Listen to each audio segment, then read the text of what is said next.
So I'm Cory. I'm an assistant professor in the math department here. I'm here to present Gerald Todd. I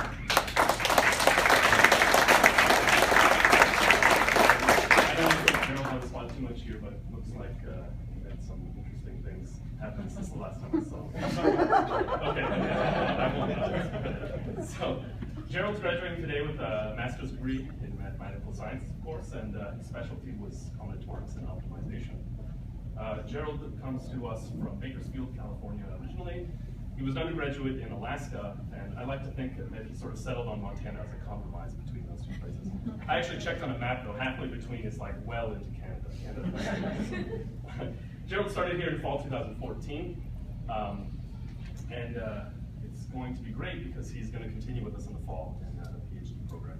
I hope he continues it in combinatorics.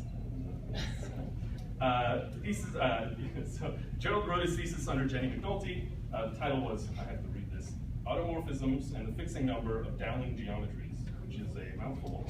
However, it's a great read.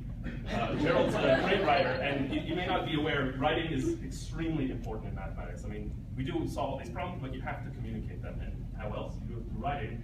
Actually, the other way you do it is by drawing great pictures, and Gerald is really talented at this. In fact, these two things would make Gerald a great co-author, someone to work with. You always want the guy who's the great writer and great picture drawer. And of course, Gerald has problem-solving skills as well. Diminish that by any means.